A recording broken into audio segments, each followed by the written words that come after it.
أعوذ بالله من الشيطان اللعين الرجيم بسم الله الرحمن الرحيم الحمد لله رب العالمين والصلاة والسلام والتحية والإكرام على أشرف الأنبياء والمرسلين وعلى آله الطيبين الطاهرين المعصومين ولعنة الله على أعدائهم أجمعين أما بعد فقد قال الله تبارك وتعالى يا أيها الذين آمنوا اتقوا الله وكونوا مع الصادقين صلوات اللهم صل على محمد.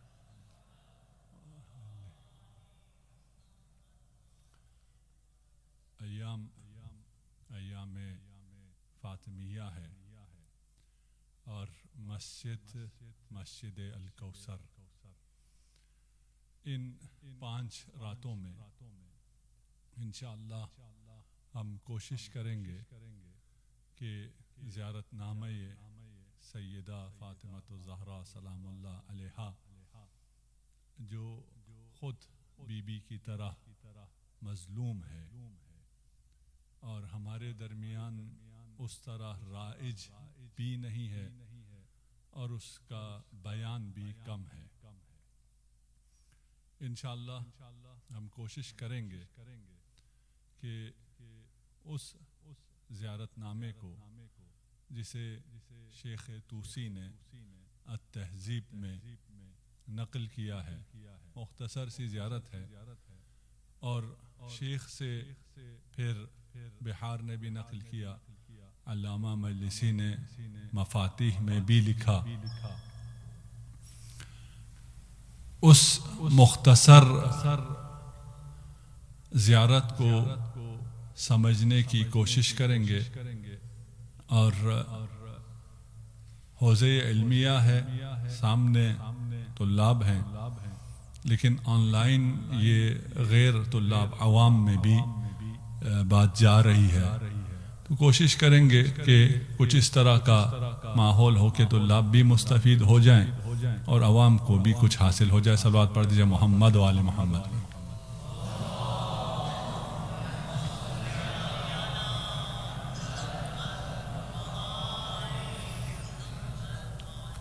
روایت امام جواد علیہ السلام سے ہے،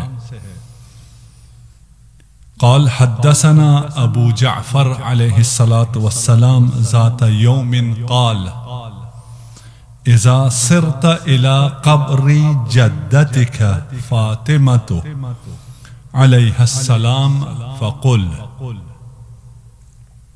جب تم قبر جناب سیدہ تک پہنچ جاؤ، وہ قبر جس کا نشان کسی کو معلوم نہیں ہے۔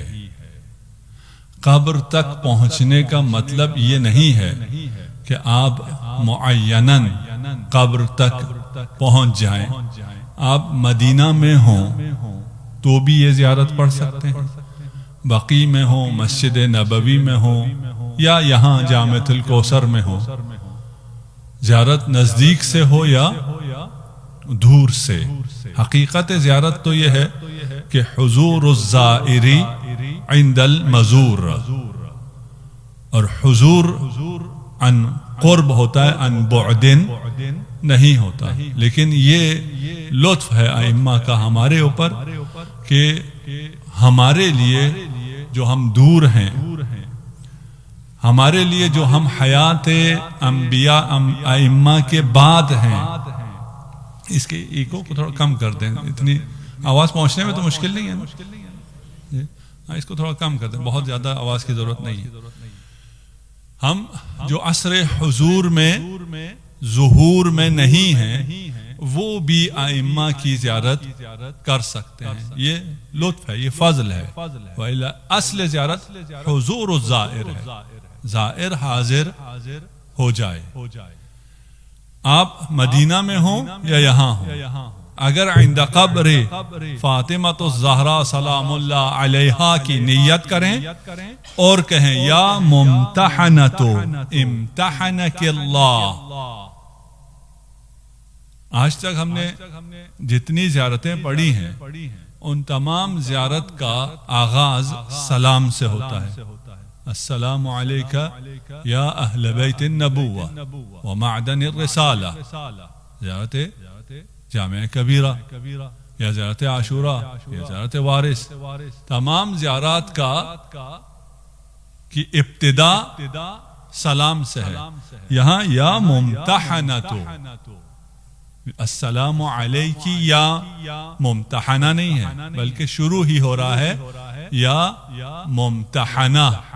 امتحنک اللہ الذی خلقک. ممتحنہ، اب ممتحنہ کے معنی میں جب ہم پہنچے انشاءاللہ اسے بیان کریں. جس کو امتحان کیا اس خدا نے، جس خدا نے تجھے خلق کیا ہے. کب؟ قبل ان یخلقک، تجھے خلق کرنے سے پہلے تجھے ممتحنہ قرار دیا ہے. فوجدک لما امتحنک صابرہ، تجھے ممتحنہ کیا خلق سے بھی پہلے اور تجھے صابرہ پایا. اب رہ گیا یہاں پر سلام کیوں نہیں ہے، کیوں السلام علیکی نہیں ہے اور یا ممتحنہ سے اس زیارت کا آغاز ہو رہا ہے. تو اللہ آپ کی محفل ہے، 5 دن ہماری یہ آبھاس چلیں گی اور درس کے بعد، مجلس کے بعد ہم بیٹھ سکتے ہیں. آپ کے ذہن میں بھی جو چیزیں آئیں ان سے بھی ہم استفادہ کر سکتے ہیں. جو لوگ سن رہے آن لائن وہ بھی اگر ہمیں اپنا فیڈ بیک دینا چاہیں تو ان سے بھی ہم استفادہ کر سکتے ہیں. یعنی آپ بھی اپنا ذہن تھوڑا سا استعمال کیجیے. یہ کیا وجہ ہے کیوں بغیر سلام کے یہ زیارت شروع ہوئی ہے؟ کوئی اور زیارت بغیر سلام کے شروع نہیں ہوتی ہے. اور زیارت اگر حضور کا نام ہے، حضور الزائری عند المزور، تو ممکن نہیں ہے، یہ خلاف ادب ہے کہ آپ جائیں، ایسی بارگاہ میں جائیں، ایسی ہستی کے سامنے حاضر ہوں اور اس ہستی کو سلام نہ کریں.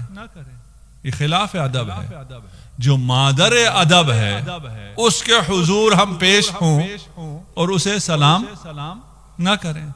جبکہ تمام انبیاء، تمام ائمہ کی زیارت نامے اور خود جناب سیدہ کے جو اور 2 زیارت نامے ہیں ائمہ سے منقول ہیں، وہاں بھی ہم پہلے سلام کرتے ہیں، پہلے سلام پیش کرتے ہیں، اس کے بعد باقی باتیں.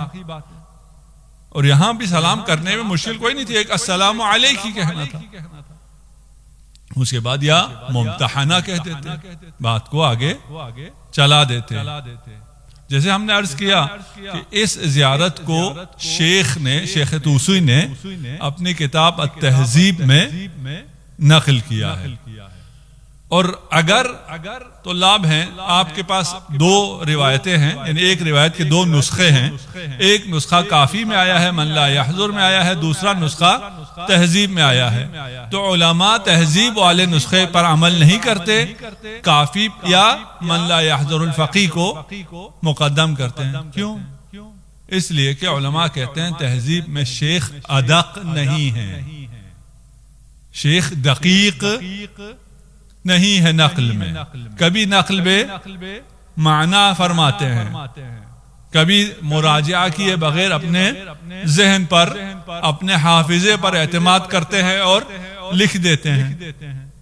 اور مقدمے میں شیخ نے کوئی دعویٰ بھی نہیں کیا ہے کہ میں جو کچھ نقل کروں گا یہاں وہ دقیق ہوگا اور اس کو آپ نقل کر سکتے ہیں، بیان کر سکتے ہیں، فتویٰ دے سکتے ہیں. نہیں، ان کا ایسا ادعا بھی نہیں ہے. جب ایسا ادعا نہیں ہے، اس کا مطلب یہ ہے کہ یہ ہو سکتا ہے کہ زیارت میں امام جواد علیہ السلام کی طرف سے سلام ہو اور نقل کرتے ہوئے شیخ سے یہ سلام رہ گیا ہو.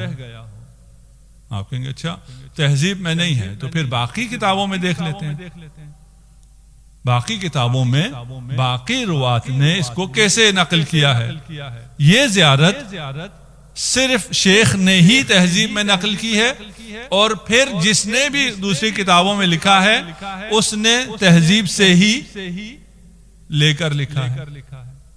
یعنی بہار میں علامہ مجلسی کا مصدر بھی التہذیب ہے، باقی بھی جو علماء نے لکھا ہے، شیخ مفید نے لکھا ہے، ان کا مصدر بھی التہذیب ہے۔ پس جب منحصراً صرف التہذیب میں ہے تو ہمارے پاس کوئی اور نسخہ نہیں ہے۔ بہار میں علامہ مجلسی نے اسے دو جگہ نقل کیا ہے، ایک جلد 97 میں اور ایک جلد 99 میں۔ 97 میں انہوں نے کہا ہے، سند کے ساتھ نقل کیا کہ تہذیب سے میں نقل کر رہا ہوں، اور اسی طرح نقل کیا یا ممتحنہ۔ اور جب 99 میں نقل کیا ہے وہاں نہیں کہا کہاں سے نقل کر رہا ہوں، اور وہاں کہا ہے السلام علیکی یا ممتحنہ۔ یہ تو روایت نہ ہوئی، ٹھیک، جو روایت ہوئی ہے جسے شیخ نے تو اسی میں کہا ہے کہ سمعتہ مرویتاً، یہ روایت ہوئی، اور پھر سلسلہ سند کو بھی نقل کیا ہے، وہاں پر سلام نہیں ہے۔ تو ایک احتمال یہ ہے کہ یہ سلام شیخ سے رہ گیا ہے۔ یہ احتمال کیوں ہے؟ اس لیے کہ شیخ دقیق نہیں ہے، شیخ سے ایسی غلطیاں ہوئی ہیں، اور باقی تمام روات سے ایسی غلطیاں ہوئی ہیں، تمام مؤلفین سے ایسے غلطیاں ہوئی ہیں، تمام محدثین سے ایسی غلطیاں ہوئی ہیں۔ ہم نہ صحیح مانتے ہیں، نہ کسی کو معصوم مانتے ہیں۔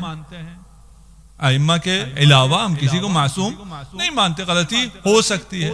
وجہ کیا ہے؟ وجہ یہ ہے کہ بغیر سلام کے وارد ہونا، حاضر ہونا، حاضری دینا، گفتگو کرنا خلاف ادب ہے۔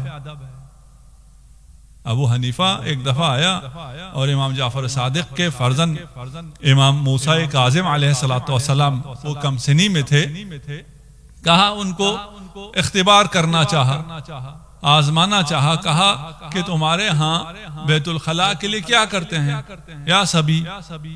امام نے فرمایا یا شیخ، سوال تو بات کی بات ہے، اینا سلام، تیرا سلام کہاں گیا؟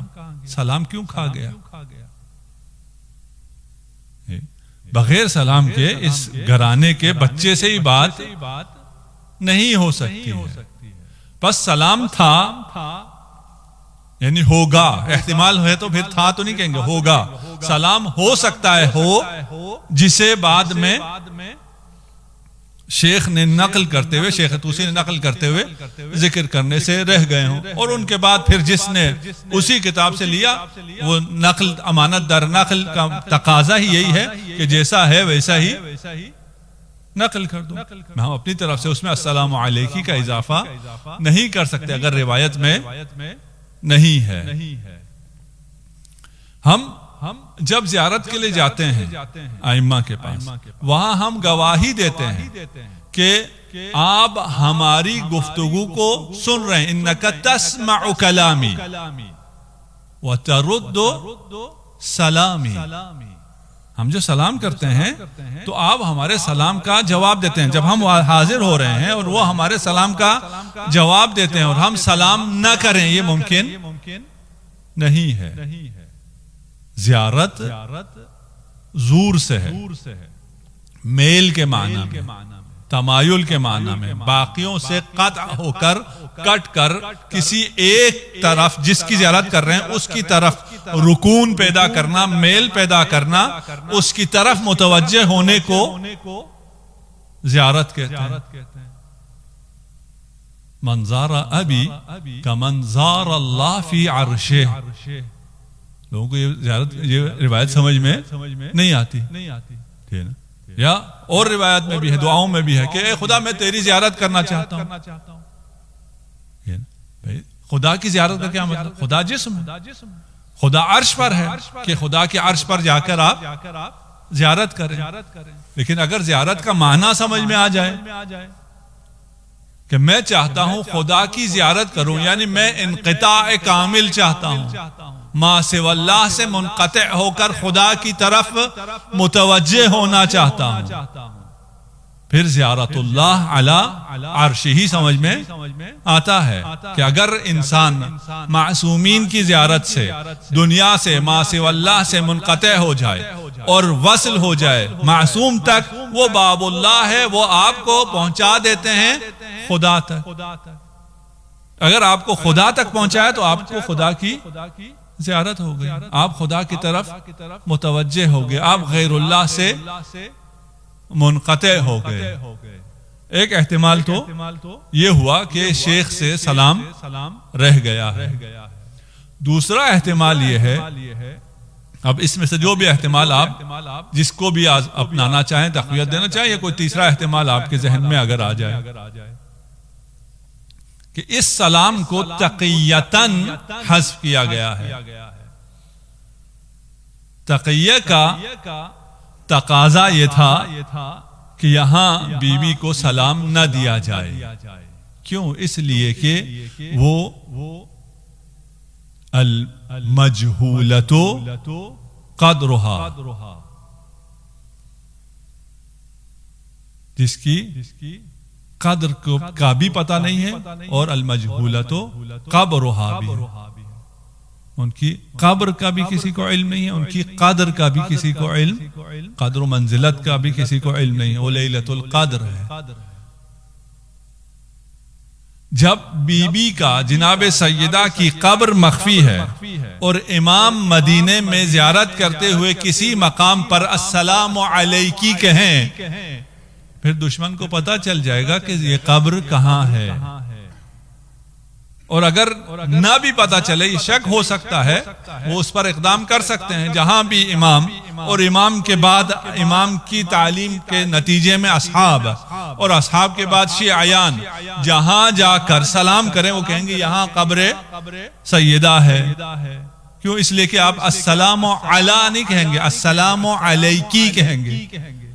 کیوں؟ اس لیے کہ الممتحنتی امتحنک اللہ خطاب کے ساتھ ہے زیارت بات میں، تو یہاں بھی خطاب کریں گے، اور جہاں کھڑے ہو کر خطاب کریں السلام علیکی کہیں، وہاں یہ احتمال ہے کہ اغیار کو پتہ چل جائے اگر وہ عند قبر سیدہ ہو، اور اگر نہ ہو تو بھی یہ احتمال ہے کہ وہ تعین کر لیں کہ یہ جگہ قبر ہے۔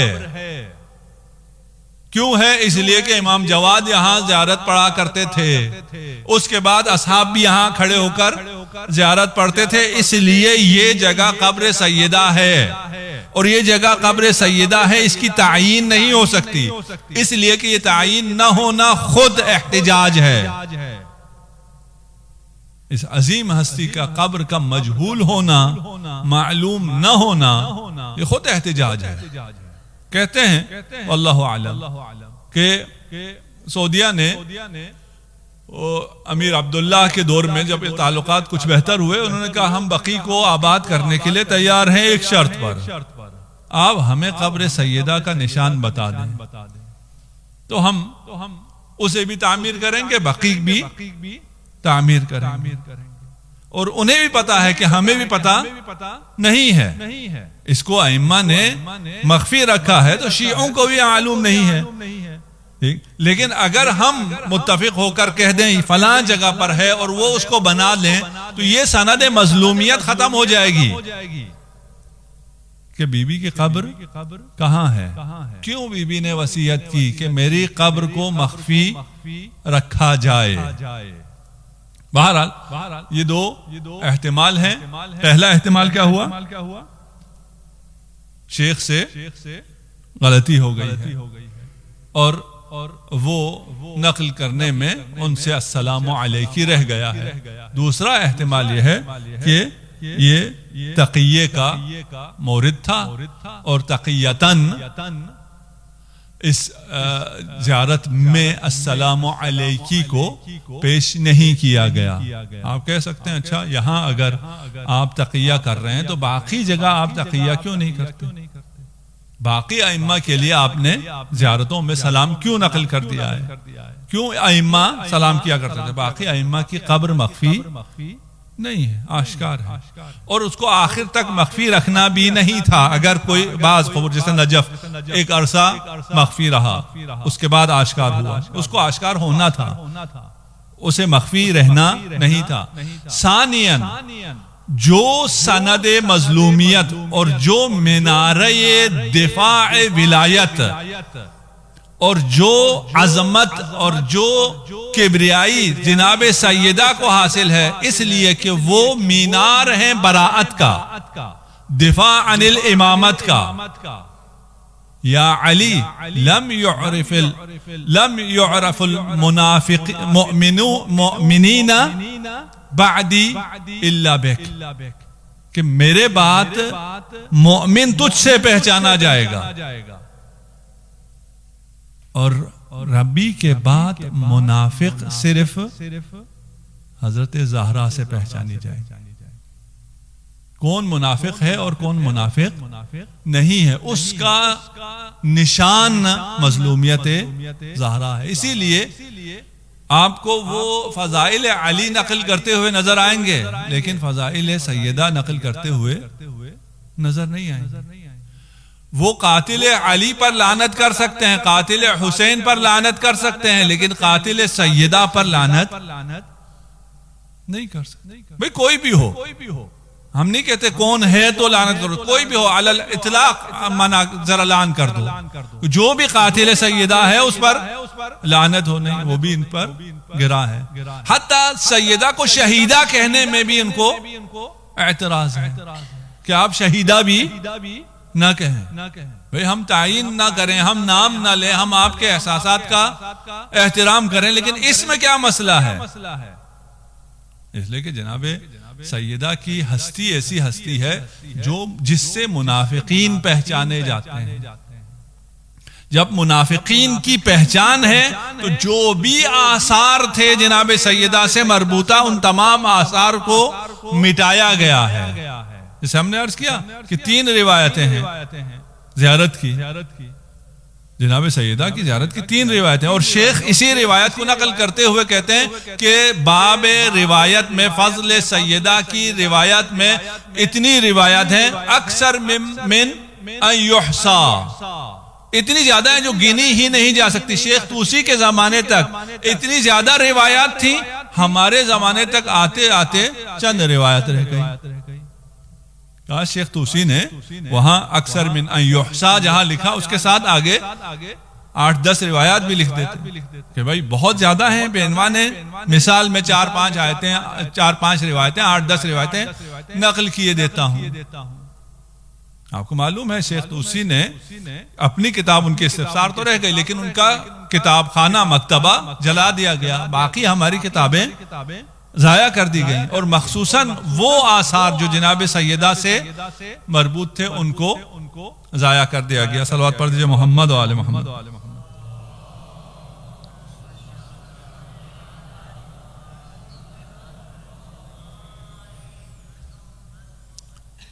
جو روایات ہیں 2-4 روایت آپ کے تیمناً پیش کر دوں. قال دخلت على فاطمة علیہ السلام فبدأتنی بالسلام. میں جناب سیدہ کے حضور حاضر ہوا تو آپ نے سلام سے گفتگو کا آغاز فرمایا. جو خود سلام دیتی ہوں ان کے پاس جائیں اور آپ سلام نہ دیں. ائمہ آپ کو سلام کی تعلیم نہ دیں، نہیں ہو سکتا. اس لیے ہم یہ کہتے ہیں کہ السلام علیکی تھا لیکن رہ گیا. قالت ما غدا بک، صبح صبح تمہیں کیا ہوا، کیوں آئے ہو، کیا حاجت ہے تمہیں؟ قلت طلب البرکہ، میں برکت کی تلاش میں یہاں آیا ہوں. دوسرا نسخہ ہے طلب الزیارہ، آپ کی زیارت کا مشتاق تھا اس لیے آیا ہوں. قالت اخبرنی ابی وہو ذا، میرے والد نے، میرے بابا نے محمد مصطفیٰ صلی اللہ علیہ وآلہ وسلم نے مجھے خبر دی، اور وہ اس وقت یہاں تھے، یہاں تشریف فرما تھے، اور یہاں تشریف رکھ کر انہوں نے یہ حدیث بیان فرمائی. ہوا انہو من سلم علیہ او علی 3 ایام، جو 3 دن تک مجھ پر اور میرے بابا پر سلام بھیجے. اوجب اللہ لہ الجنہ، اللہ اس کے لیے جنت کو واجب قرار دے دیتا ہے. کب واجب کرے گا؟ زمان تو نہیں کہتا نا کہ مرتے ساتھ ہی اس پر جنت واجب ہوگی، یہ تو نہیں کہا. جو زیارت کرے گا، جو سلام کرے گا آن حضرت کو اور جناب سیدہ پر، بشرط ہوا شروطہا، بغیر کسی شرط کے، بغیر ولایت کے، بغیر اعتقاد کے نہیں. جو معتقد برسالت ہے، جو مومن ہے، جو متمسک بولایت ہے، وہ اگر سلام کرے 3 دن مسلسل، اوجبت لہ الجنہ، جنت اس کے لیے واجب ہو جائے گی. کب ہو سکتا ہے سیدھا، ہو سکتا ہے جہنم میں جا کر پھر اس نے یقیناً جنت تک پہنچنا ہے. جنت واجب کا یہ مطلب ہے کہ یقیناً جنت میں پہنچے گا ان سلام کی وجہ سے، اور وہ سلام بھی جو اس اعتقاد پر مبتنی ہے. یہ جو متمسک ہے، اس تمسک کا نتیجہ یہ ہے کہ یہ جنتی ہے یقیناً. لیکن اگر باقی اعمال نہیں ہیں تو پھر جہنم بھی جائے گا. جہنم جانے کے بعد یہ جنت میں پہنچ. قلت لها فی حیاتہ و حیاتک، یہ شرف صرف ہم کو حاصل ہے، ہمیں حاصل ہے کہ ہم حیات رسول میں اور آپ کی حیات میں آ کر آپ کی زیارت کریں، آپ پر سلام کریں. قالت نعم وبعد موتنا، ہاں حیات میں بھی اور حیات کے بعد بھی، ظاہری موت کے بعد بھی ہم حی ہیں، ہم خدا کے پاس سے رزق پا رہے ہیں. ہماری حیات کا سلسلہ ختم نہیں ہوتا. دوسری روایت ہے، قلت لأبی عبداللہ علیہ السلام الصلاة فی بیت فاطمہ علیہ السلام افضل او فی الروضہ. مسجد نبوی میں یہ یقیناً پھر امام جعفر صادق علیہ السلام سے سوال ہو رہا ہے کہ میں مسجد میں روضہ میں نماز پڑھوں یا بیت فاطمہ میں، ان دونوں میں سے کون سا افضل ہے؟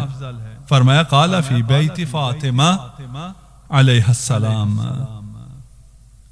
کہ نماز اگر اس مقام پر پڑھو جہاں پر بیت فاطمہ ہے. خدا ہم سب کو نصیب کرے، خدا اس کرونا وائرس کو تمام کرے اور مومنین جا سکیں مسجد نبوی اور بیت فاطمہ سلام اللہ علیہا میں جا کر نماز پڑھ سکیں. صلوات پڑھیے محمد و آل محمد.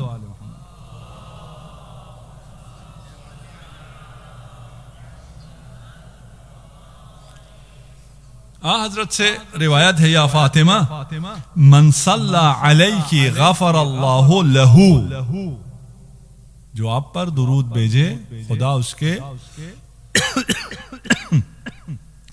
گناہوں کو معاف کر دیتا ہے. وَأَلْحَقَهُ بِهِ حَيْثُ كُنْتُ مِنَ الْجَنَّةِ، اور پھر جنت میں جہاں کہیں بھی میں ہوں گا اس شخص کو مجھ سے ملحق کر دے گا. یعنی میرے قرب کا موجب ہے تجھ پر درود بھیجنا. جو تجھ پر درود بھیجے، تیری آل پر درود بھیجے، وہ میرے اتنا قریب ہو جائے گا کہ مجھ سے ملحق ہو جائے گا، وہ بھی اس مقام پر جہاں میں جنت میں ہوں گا.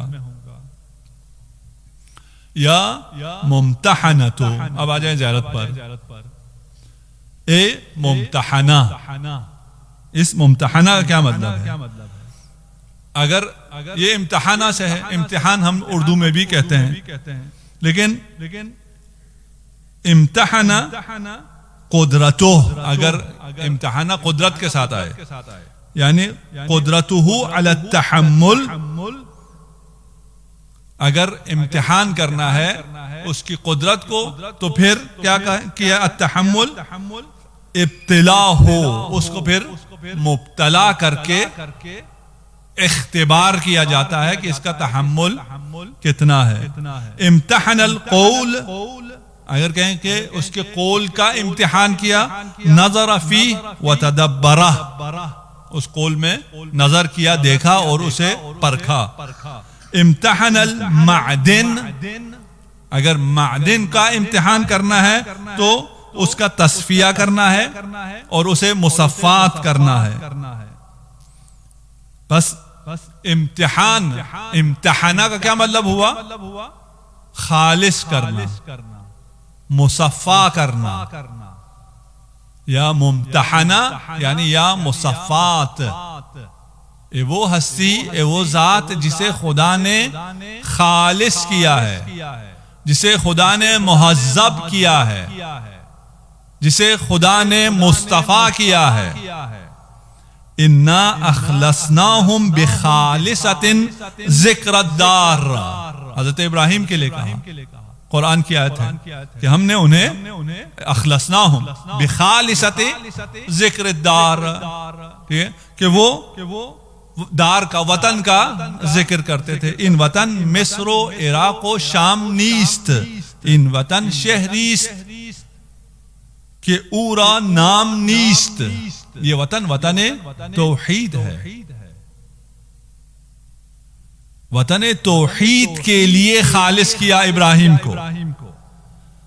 مناجات راجین میں بھی ہے فَأَخْلِصْنِي بِخَالِصَةِ تَوْحِيدِكَ، اے اللہ مجھے خالص کر دے، اخلصنی بخالصۃ توحیدک واجعلنی من صفوۃ عبیدک. صفوہ یہ بھی خالص کرنا ہے، اختیار کرنا ہے، اختبار کرنا ہے. اختبار بمعنی امتحان، بمعنی اختبار، اختبار بمعنی اختیار. اگر آپ کو اختیار کیا جائے، آپ کو صفوہ کیا جائے، بس ممتحنہ یعنی اے وہ ذات جو مصفات ہے، جو مہذبہ ہے، جو مخلصہ ہے، جو صفوہ ہے. زیارت میں آپ پڑھتے ہیں نا اہل بیت کے لیے سلالۃ النبیین وصفوۃ المرسلین. سلالہ آب گلاب کو کہتے ہیں، جیسے گلاب عربی فارسی میں گل آب ہوتا ہے، گلاب ہوتا ہے، ہم لوگ آب گلاب کہتے ہیں. جب گلاب سے اس کا رس نکال دیا جائے تو وہ سلالہ ہے، اس رس میں سے بھی جب عطر نکالا جائے تو وہ صفوہ ہے. کتنا خالص ہو رہا ہے. اور یہ خالص ہونا کہاں، یہ تو مادی مثالیں ہیں. اور وہ خالص، وہ ممتحن کون ہے؟ امتحان کرنے والا ممتحن کون ہے؟ اللہ. وہ اور ہے، یہ اور ہے. یہ مثال ہماری اصلاً کسی بھی لحاظ سے اس منزلت کو نہیں پہنچ سکتی ہے. ان اللہ اصطفیٰ لکم الدین، اللہ نے تمہارے دین کو پسند کیا ہے. ان اللہ اصطفیٰ آدم و نوح و آل ابراہیم و آل عمران علی العالمین. بس یہاں اگر ہمیں ممتحنہ کا معنی سمجھ میں آ گیا ہو، ممتحنہ وہ جسے خدا نے چن لیا ہے، خالص کیا ہے، پاک کیا ہے، مہذب کیا ہے، مخلص کیا ہے. کب کیا ہے؟ قبل ان یخلق، تجھے خلق کرنے سے بھی پہلے پاک کر دیا گیا تھا. اب یہ بات ہماری سمجھ میں آ سکتی ہے، اور ہر وہ بات جو ہماری سمجھ میں نہ آئے وہ باطل ہے.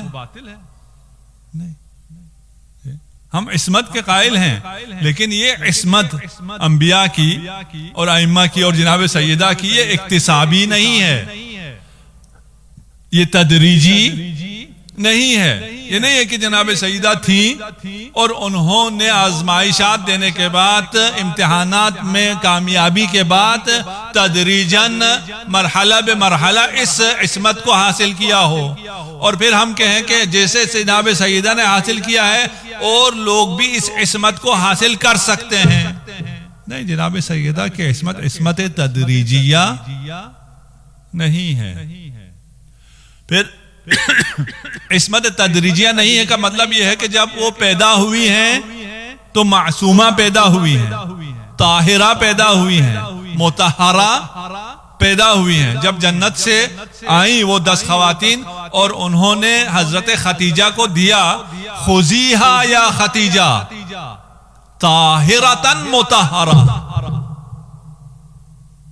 وہ جنت سے آب کوثر ساتھ لائی تھی لیکن دھونے کی ضرورت نہ تھی. آب کوثر سے زیادہ مطہر ہے خود جناب سیدہ. کہاں پاک کیا، کہاں سے یہ طہارت دی گئی؟ خلق ہونے سے پہلے، دنیا میں خلق ہونے سے پہلے نہیں، عالم انوار میں خلقت سے پہلے. عالم انوار میں خلقت سے پہلے کیا مطلب؟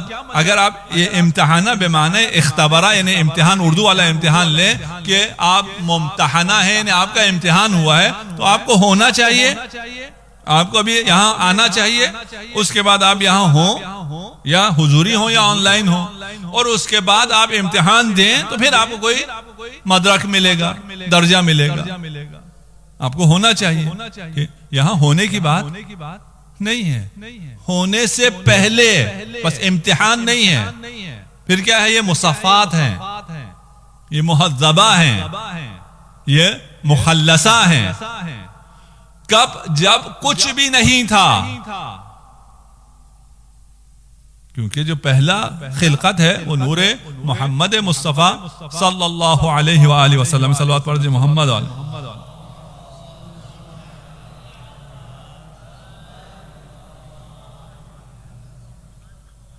رہ گیا کہ یہ بات پھر ہمیں سمجھ میں آتی نہیں ہے کہ کسی کو انتخاب کیا جائے اور اسے خالص کیا جائے، اسے مہذب کیا جائے، اسے صفوہ کیا جائے اس سے پہلے کہ وہ وجود میں آئے. یہ ہو سکتا ہے؟ یہ بالکل ہو سکتا ہے. کیوں کیا گیا؟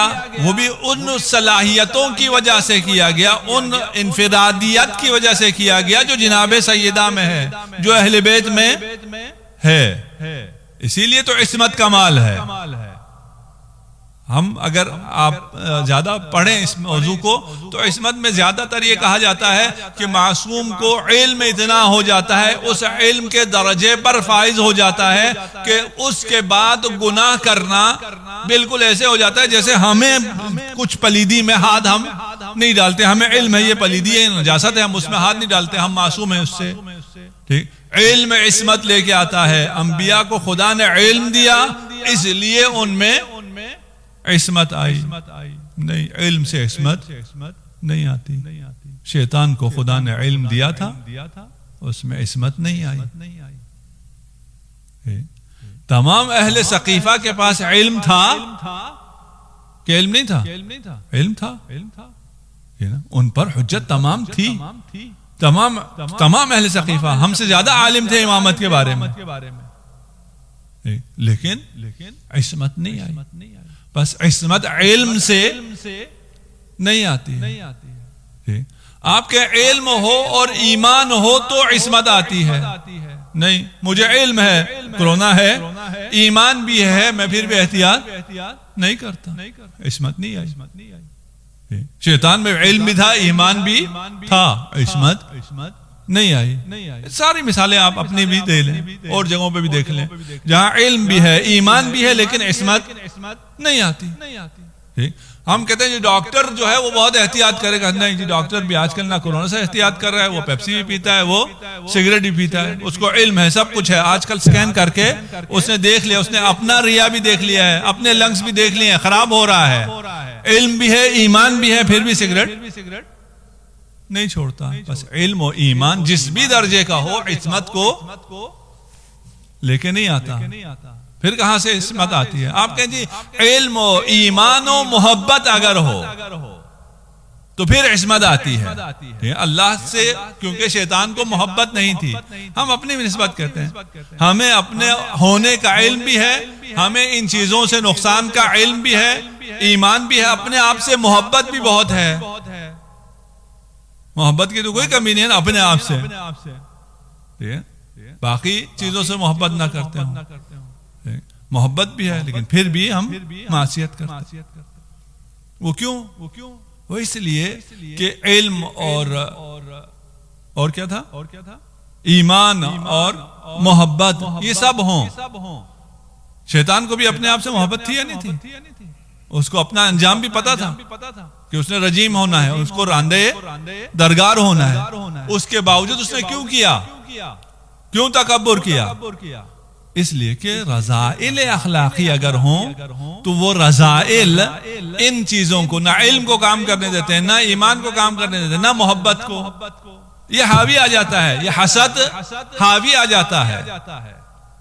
اگر مجھے موقع ملا تو حسد پر بولوں گا، کیونکہ سب سے زیادہ حسد جناب سیدہ سے کیا گیا ہے. یہ حسد حاوی آ جاتا ہے. علم بھی تھا، ایمان بھی تھا، محبت بھی تھی، اپنے آپ سے بھی محبت تھی، اور اسی لیے رسالت مآب نے بھی اصحاب سے بھی اور ہم سے بھی محبت ہی مانگی ہے، مودت ہی مانگی ہے. ان سب سے کہا گیا تھا مودت ہے، اور اس مودت کا اجر کیا ہے؟ جنت ہے. جنت اتنا آسان ہے کہ جناب سیدہ کو 3 دن سلام کر لو، جنت یقینی، وجبت لہ الجنہ. اتنی آسان جنت کیوں چھوڑ دی؟ حسد کی وجہ سے. بس عصمت نہ علم کی وجہ سے، نہ ایمان کی وجہ سے، نہ ہی محبت کی وجہ سے. ان میں سے کسی چیز کی وجہ سے عصمت نہیں آتی. عصمت کہاں سے آتی ہے؟ یا ممتحنہ، جسے خود خدا خالص کر دے وہ معصوم ہوتا ہے.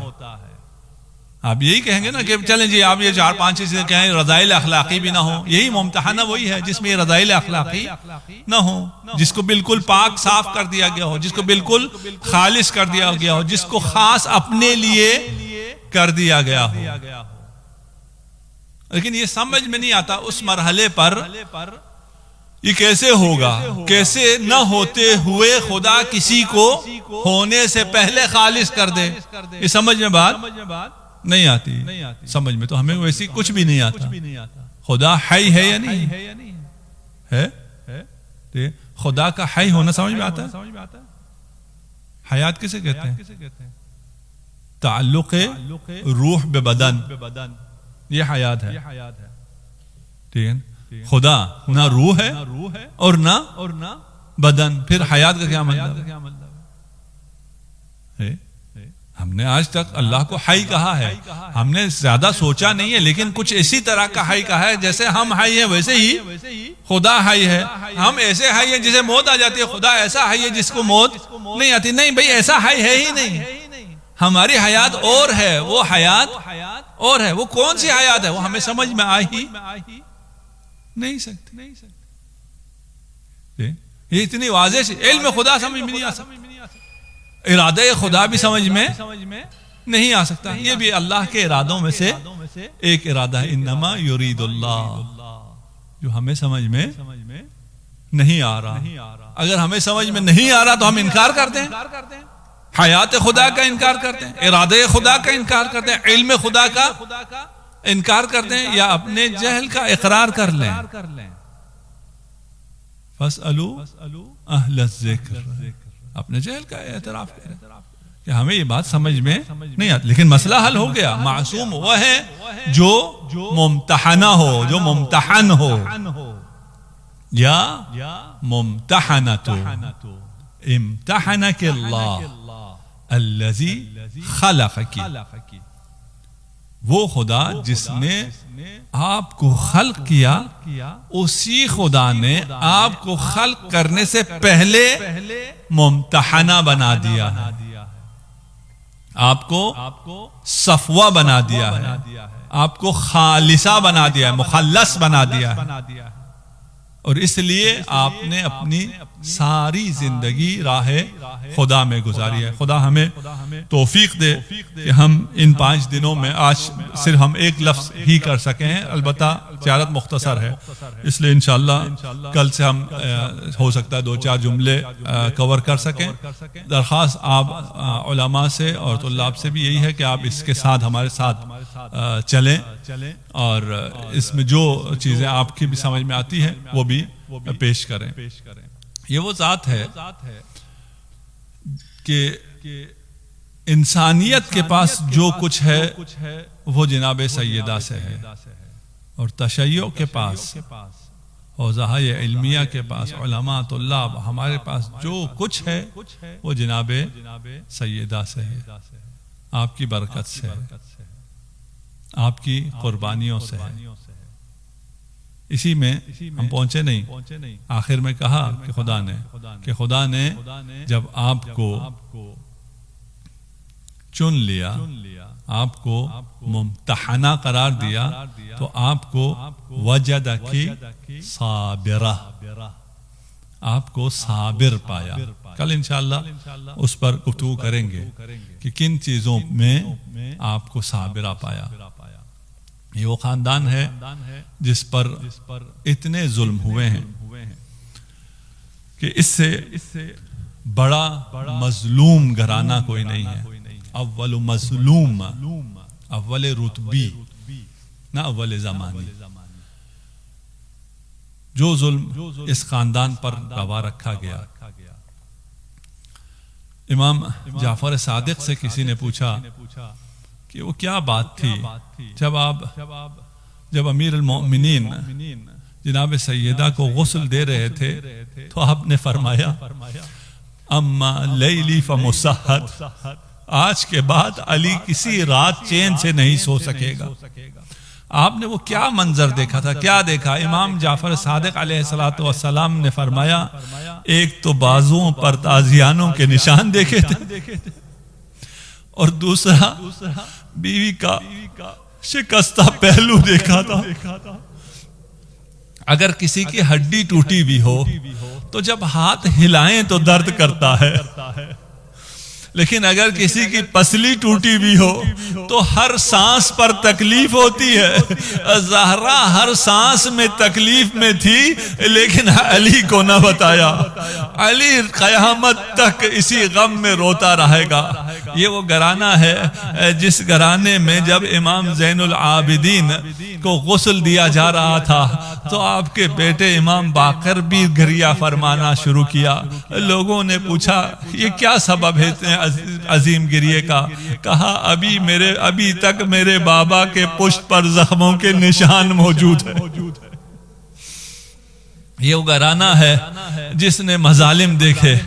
ایک شخص ہے ذاکر ہے، مصیبت پڑتا تھا.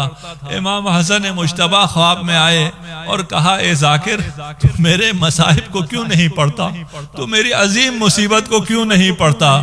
اس شخص نے کہا کہ امام میں آپ کے سارے مصائب پڑھتا ہوں، میں یہ مصائب بھی پڑھتا ہوں کہ آپ کے جگر کے ٹکڑے کٹ کٹ کر تشت میں آ رہے تھے، زینب نے ان ٹکڑوں کو دیکھا.